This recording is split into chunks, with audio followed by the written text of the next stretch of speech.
Hi, I'm your host, Ron Knight. And I'm John Williams III, co-host of the show. Join us for the Entertainmentfirst Podcast every week. It's all about the music and more.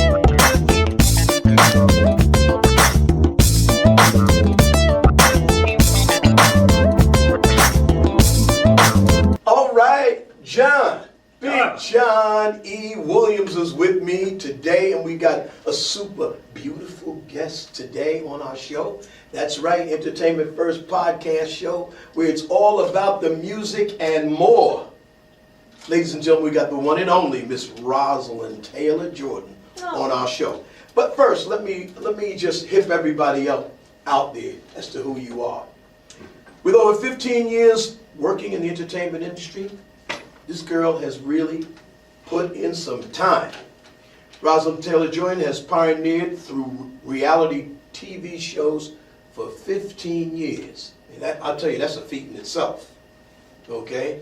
As an acting senior casting director, so that means you've been involved in seeing whether we get the job or not. Pretty much. Pretty much, right? Yeah. Pretty much. Also, I realized that you did the A Dating Story. You did Urban Nature, Dr. Phil Prime Time Specials. You've done Kids Say the Damnedest Things, Friends with the Benefits, The Big Guy, Social Games, Randy Jackson's Dance Crew, Sunday Best, and Greg Barrett show, is it? Barrett, Greg Barrett, and Bachelor Till All, America's Most Talented Kid, and The Bad Hair Project. Girl, you've really built your resume America's up. Got Talent, Survivor, Amazing Race, The Bachelor. I've kind of been there since it started. Before it was actually called reality TV, it was just, you just kind of went to work and looked for people. So my job was a recruiter. I was a contestant coordinator, is what they called it. Okay. So I would go out, and I would just get regular people, and I was working at MTV at the time, right when, like, you know. Did you enjoy working at MTV, or what? I mean, how did your job go at working? My for MTV? first job at MTV, I made $75 a day for 12-hour days. Yeah, it sounds like a extra. You know, that's what extras used to make. Man, extras made more than I Yeah, did. I only made 80. That part. Yeah, So, you know what I'm $80. So when I ended up working at, like I was telling you, you know, Earlier, I didn't plan my life. This was not something that I was after. It was something that was, as we discussed, in Hollywood. right? A lot of times it's the right place at the right time, and there's really nothing you can do about it, but that's where people say, oh, you got lucky. No, it's where opportunity meets preparation. That's right. You I gotta was be prepared for the opportunity. It happened. I was open to it, and that's what happened. So if you are open, as we discussed, Sure. when you say yes, I always say, yes, that sounds fun, I'll do it, then you win. But if you go in with a different intent, and you're like, as we said, you know, I gotta make it, I'm working, I'm trying to get an agent, I'm doing this, it's useless because, you know, there has to be flow in your Sure. life. I You know? agree. Now, let me ask you something. So, during the time you work, because we're both very familiar, especially with Los Angeles, Yes. because I lived there for a good 25 years before I departed and went to Australia. I actually lived in Palms. Oh, Palms, Yes. you're my neighbor. Yes. I'm in Culver On City. Jasmine Avenue. I lived on Jasmine, dude, what's up? Yeah. Like, that's straight. I lived That's on straight Jasmine down Avenue. the street from me. Yeah. I mean, I'm in Tarzana now, Where but you at? Where you at? Where? in Tarzana, No, in in Culver City, I literally live downtown. oh, you live there now. Well, going through a divorce. Because I was going to ask you, there was, I said to That's Kimberly right. earlier, I said, I bet you she knows where Wade Avenue is. Listen, I am downtown. My two boys and my husband Mm-hmm. are living in Culver City. So we moved from Rancho. I bought my house at. So it's a big deal to buy a house in LA. Oh, tell me about it. I bought my house in 2000 And you bought it where? in Rancho Park next to Chevy's house. In Rancho Park. Wow, Man, I used to hang out in God Rancho. is good. So I bought my house, Mhm. and my husband and I moved in, and then at 2015, because you know the school systems Sure. in LA, I'm not doing private. I really wanted my kids to grow up like I did. It's like you don't need to go to private school because they have a different reality than That's you right, do. they do. They Let's do. just live in reality, is what I say. Doesn't mean that we can't get there, but where your reality is here. And I don't want my kids having anxiety about what you don't have and looking at over your shoulder. I actually So- taught at Fairfax. You taught at Fairfax Yeah, I High, used to dude. teach That's at baller Fairfax. status. I used to teach at Fairfax. What High did you teach? School. Everything, because trust me, everything. Wow. Everything in That Fairfax. school is like on the map. You know. Yeah, You know. well, it was- If you don't know, It was that originally. Fairfax is probably the most and funny thing is, my friend Keith Hastings, who owns Boaz Entertainment, he'll love me giving him a plug, in Las Vegas, Boaz Entertainment Group. Anyway, we were talking about that and going in and Right.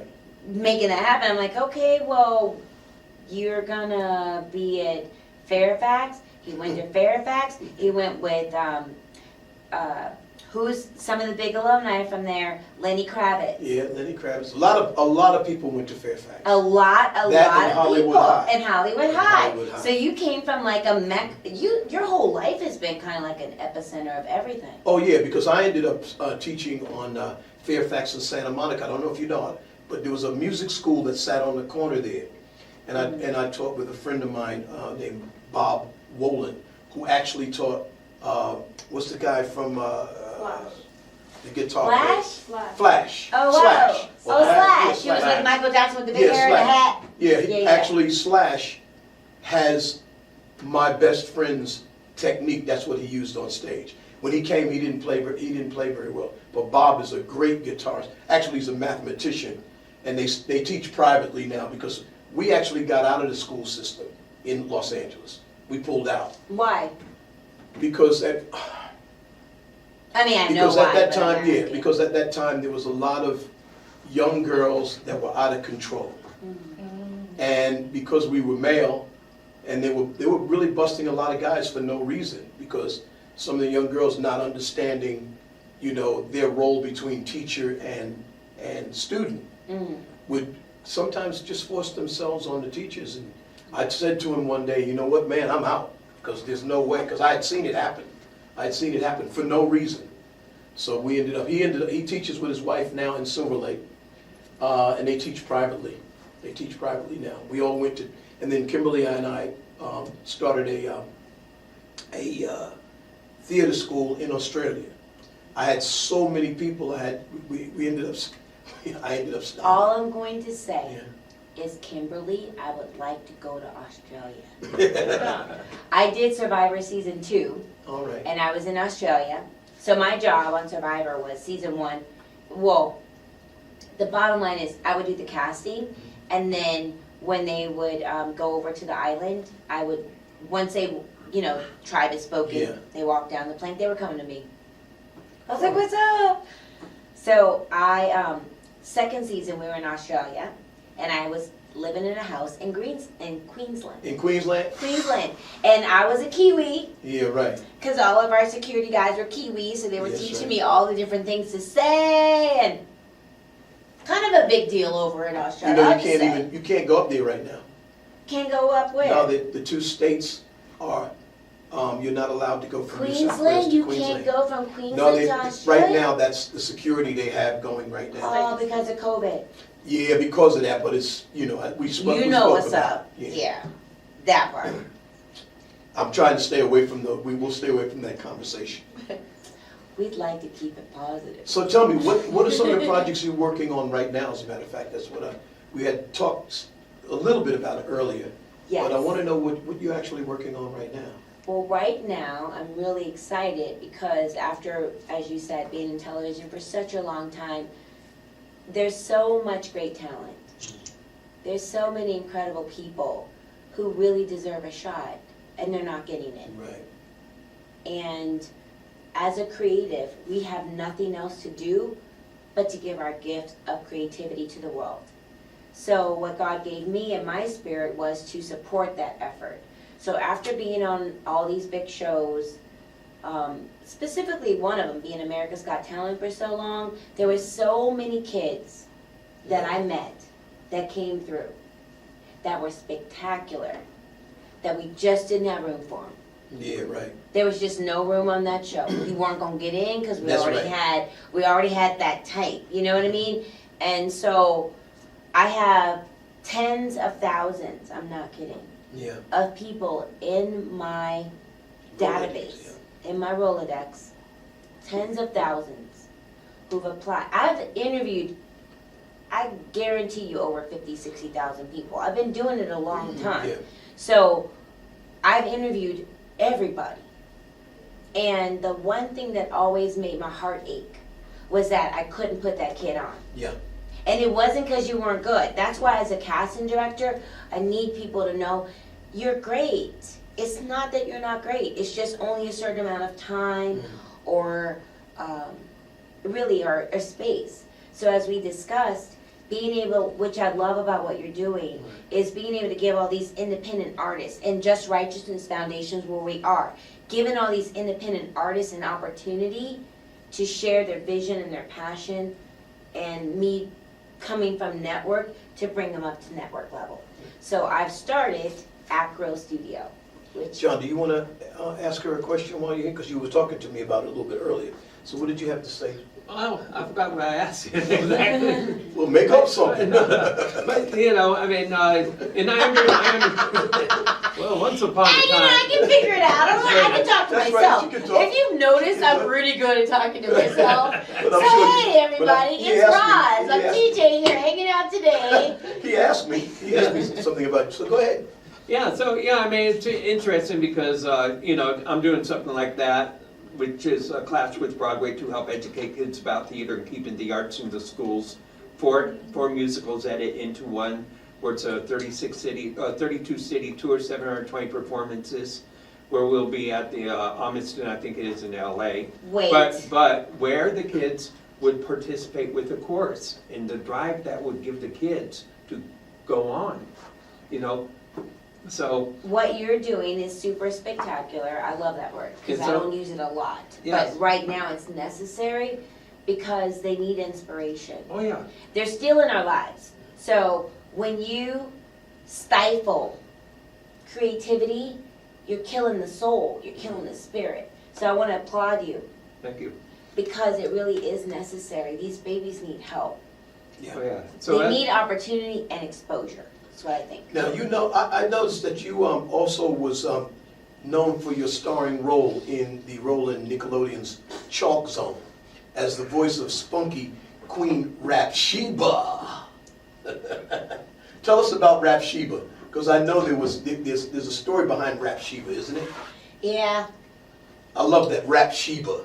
Rap Shiva. I'm like, seriously? Like, I don't rap. Bill Burnett is the executive producer who created that show. And he met me, I don't know where. I like your voice. And as I said, I did voiceovers, you know, whatever. And I didn't anticipate getting that gig. But he was so enamored with my voice, he made a character for me. And that has happened to me on several different opportunities, like the Hughleys. I went to audition. I'm like, I'm not a brilliant actor. Don't really know what to tell y'all. I'm a babysitter. They're like, no, we want a hot babysitter, not you. I was like, okay, going home.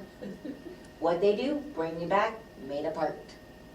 So I tell people, as you know, with your prolific, amazing career, as we know, as you guys know, don't say no. Just be open. Be available, and then it happens. I didn't want to do voiceovers, it chased me down. I wasn't an actor, it chased me down. I like being a casting director, I like being a producer, I like making television, I like putting people on TV. I'm just not one who wants to do it. So when Bill and those guys gave me that opportunity, it was really fun. And if I had said no because I was like, I can't, I always think about what I can't do. And that is really a limiting belief. And I've working on the mindset, and I talk to my students about the mindset. But because you know, that's a mindset, honestly, for my experience, that's a mindset of Virgos, period. Michael Jackson had it too. Did he? Yeah, Kimberly has it. For some reason, I mean, look, I'm not one to say, oh, I don't understand it, or I understand it, right? Yeah. It's in the personality, you know, it's just in the person. Nobody can shame you for it. But that's the way it is for you, because you're not one to say, like me as a Gemini, see, I don't really care whether I am out front, but my other side of me Wants to be out front. My son's a Gemini, by the way, May 30th. You know what I mean? Yeah, it's that duality. Yeah, I don't want to be really out front. care. If you step up in front of me, I'm not going to push you out of the way. Right. You know what I mean? Right. But if you ask me to just be out there in front, and I'm good. I'm good. You see what I'm saying? So don't ever feel bad about it. From what I know about Virgo people, and I know a lot of them, that is something that I can say truly sets in stone in astrology, that they are very much like that in just their personality. Because I go through it with her a lot, you know. She's not one, when she was dancing in our show. But your girl is hot, though, unfortunately for you. So Yeah, she's but- going to get attention regardless. No. Just saying. But that's, yeah, I could say the same about you. That's just the way you are. That's just the way you are. Well, I believe that's part of MILF Mob. Because, you know, it's about, the thing about that I love about what I've been able to do that God gave me is to be able to shine a light on you. Right. Or those babies that you're working with. Or like Just Righteousness Foundation. Right. Or this podcast. Like, we are to be light and salt, right? And you want to encourage and inspire. Right. And when you're in a position of power and authority, as I say, with much, what does it say? With much power comes responsibility. What is it? Come on, somebody knows. You gotta know this. You gotta know. I forgot it. Superheroes know what's up. Yeah, they do. What They did do. Spider-Man say? And mind you, I worked for Stan Lee. Uh-huh. Stan Lee told me, I would just say this, because this is probably one of the greatest compliments I ever got from being a casting director, was from Stan Lee. And he told me, Rosie, I really like, Darth Vader, whatever it was. Yeah. I don't even remember, because I was like deer in headlights. His assistant actually told me, and then when I saw him later, he told me again. But she said, Roz, you gave him one of his favorite characters when you did Who Wants to Be a Superhero, because I cast Who Wants to Be a Superhero for him, and all these great people. And when he said that, Stan Lee, my son, lives for Spider-Man. Right. Stan Lee is one of the most generous people in the planet. He gave a lot. He gave a lot. He wrote encyclopedias and dedicated them to my sons. You know that I've followed his comic books since the 50s. I knew all of the stories. As a matter of fact, not all of the stories is out there. True. A lot of people don't know That's that. right. They don't know. That's right. You have to be a certain age to know that those Or stories you gotta be are connected not there. to They a have couple not people. come out yet. Okay. And it's a shame that I didn't. I still have some comics. I still have comics. But if I had kept all of the Stan Lee comics from 1952, man, You'd be on fire. I'd be on fire. Fire. I had it all. I had it all. But we don't ever know, you No. know? Hindsight's 20/20. Everybody's a backstring quarterback. You should have done, you should have done. Well, you weren't there when it That's right. happened, were you? I don't think so. So, everything that's happened is from your faculties. Yes. Everything is from your spirit. Everything that happens is from your purposefulness. And I believe that, truly. So, I never, as I said, I had no desire to be on TV or a casting director or anything in television. I thought I was going to have I spoke Spanish, estudié en la escuela para 6 años, and I was living in Español somewhere else. I was gone, okay, by the way. And then, as I said, other plans happened. So, for me, I really truly believe that collaboration and your path will be revealed to you. Yeah, you can't escape it. You can, I'm Jonah. Yeah, you can't escape Just to be clear, I was not trying to do what I was doing. it. Right. And I've run several times. So when you said, what are you doing now? I don't even like talking about what I'm doing now because I'm so excited about what I'm doing now because it's not about me. What I'm doing now has everything to do with you and with every single person that you're trying to help, and the foundation that I'm working with is trying to help. Right. It really is about these kids. It really is about independent artists who, like us, have made so many shows, have put in so much time in Hollywood, to have been marginalized, Oh, yeah. disenfranchised, screwed over Mhm. on every level. So the integrity that we expect, that we come with, is not there. And it's really difficult to deal with people who don't have the same mindset. That's why I keep getting kind of messed up a little bit.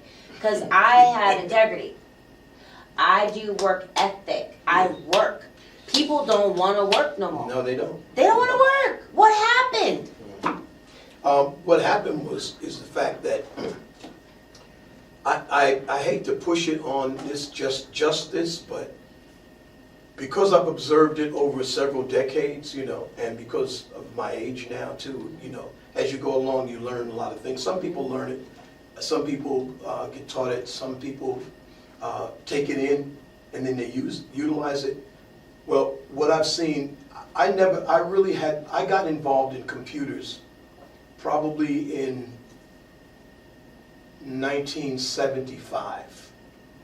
My brother was involved in computers who was very, very good for the United States Air Force in Frankfurt, Germany. Wow. So both of you guys went to the military. Yeah, I was drafted, my brother wasn't drafted. I was lucky because I didn't have to serve with a gun. I ended up doing USO, where I had to sing for the troops. Wow. Yeah, so for me, but what I've learned over the period of time now is that computers were always there, but they never were accessible to the masses. It was always government, military, because Yes. everything starts with the military. But government until they dribbles found down. out, the two guys that actually put it together, it was only two guys that put that together. And what happened with them was that one of them went to work for the government. The other one didn't go to work for the government. So when it came time to make it sort of like, I don't want to use the word franchise, but when they finally got it to get out to everyone, they decided and said, the guy said, well, you can do what you want with computers to the government. And the guy said, because they didn't realize it at first, but he said, because you funded the whole thing. Because the government had no idea that they could do it. Wow. When they found out they had funded it, then they realized that they could do that. So getting all the way up to now to the question you said, what you were talking about before, and that is why people don't want to work. Because once those phones got into the hands of the kids, that was a great way, and it is still a great way, to program people. And we all have to use it. We all have to use it, because I even know myself now, even with my business constituents, they go, man, why don't you have a phone? Why can't you have a phone? Personally, I don't like phones. That's me. She'll tell you. I rarely You literally don't have a phone? I literally do not. So you have Kimberly answer all your calls? Most of the time. Most of the time. Baller. Because it Who does that? Who don't have a phone? It in intrudes 2020? in my privacy. Privacy. Yeah, Let's it talk about intrudes. the illusion of privacy. It intrudes on me. I don't really like it. I don't like the idea that somebody can call me when I'm asleep, trying to get my sleep during the day. I don't like that. I don't like that. To me, and she'll tell you, my phone rings all the time for that. As soon as I get ready to... We'll be right back in just a few minutes with more of Rosslynn TaylorJordan.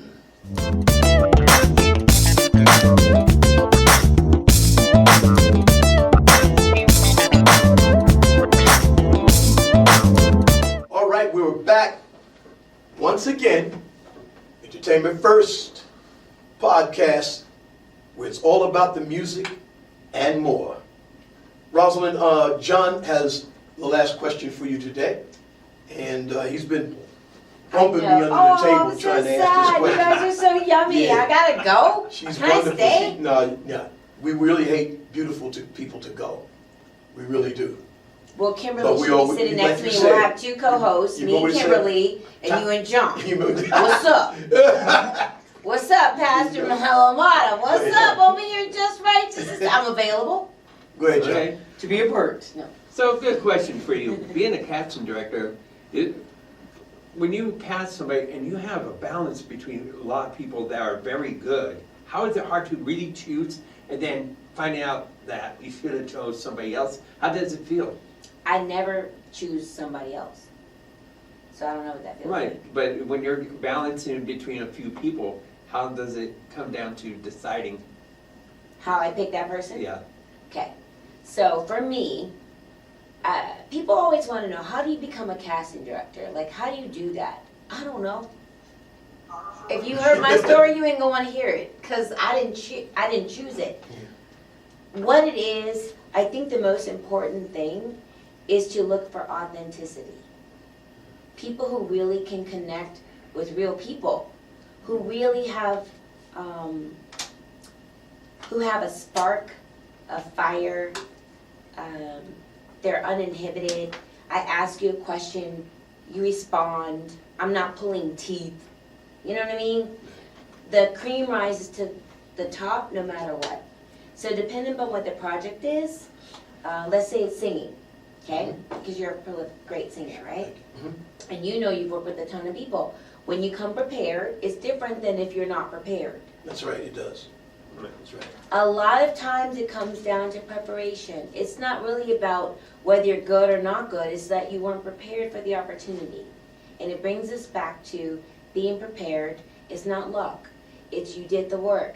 Actors put a lot of time in. When you see what I get as a casting director that I want everybody to know is, those actors have put a whole heck of a lot of time in before you ever see them on screen. That's right. They've gone to classes, because I teach acro studio, and they're coming in there. They're diligent, they're purposeful, they have spark, they have fire, they have passion to tell your story. An actor is telling somebody else's story, so they lead with empathy. Most actors have empathy, because you have to leave your judgment at the door. I can't play a drug addict if I'm not a drug addict. No, I can play a that's drug addict. I just have to have empathy for where they are. That's the same thing. As a casting director, I look for who's the most authentic, who's really giving me their version of who they are in that situation. But because I've done reality television for over 20 years, I'm looking for real people. So mine is not an actor. You're right. I'm only looking for real people. Yeah. People And who when- are really doing it already. People who are really doing it, or like for Survivor or whatever the show is, it's like you're looking for someone who has a story, someone you can share their journey, and someone who's going to take you somewhere you didn't expect to go. You know, it's funny that you said that, and I'll wrap it up with this. I auditioned for XFactor Oh, okay. I worked for in Los for 9 Angeles. years. In Los Angeles Yep. at the Coliseum. Okay. 20,000 people showed That's up. right. That's And I right. mean, and I'm not exaggerating. You know, That's my job. 20,000 people showed up. Amen. And Kimberly and I went there at the Coliseum at 4:30 in the morning. to get in line, so you could Lucky be one of the enough, fronts. we were in line, and I was about 500 back. At what time did you show up? 4 o'clock in the morning. That part right there. You wanted it though. And how great did it Cameras go for found- you? Like you said, the cameras actually found They us. did. That's Even in the right. position that we were, right? Because Now- you showed up at 4:30 Now let me, a.m. now let me finish. I invented a character because I went there thinking, I'm not going to go there the same way everybody else goes. So Kimberly designed a costume for me, and we named it Forever Light. I had haters. I went inside the Coliseum and practiced. I had haters come over and say, you can't do this, you can't do that, you know. And I took an Earth, Wind, and Fire song to sing inside that Coliseum. I told the guy when I turned, I said, man, you don't need to come and hassle me. I'm over here rehearsing because I got to go in front of the camera. I said, they're going to eliminate you anyway, man. I don't know why you bothered me. He got eliminated the first time he went in. Ultimately, I got all the way through to the casting, producers, and the whole shot. But I knew they weren't going to deal with me. I knew it before I even got there. Why did you say that? Because I knew that they wanted somebody that they could use. These particular guys from England, Okay. they were both two English guys. They want a young, hot. I knew it because I knew no one could, because when I auditioned for it, right, they had us in the stadium where everybody had to come and see your audition. Oh, okay. And the people went crazy when they saw my costume and when I did the vocal on it. So I knew. As a matter of fact, I had hung with the producer the whole time, and he never knew it was me until I come in the room. And he said, can I see who's behind that mask? And when I pulled the mask off, he said, my God, it's you. Wonder if that's where the Masked Singer came from. Probably. Just saying. Yeah. Ladies and gentlemen, we have had a wonderful, wonderful interview with a very lovely young lady. John E. Williams, my co-host.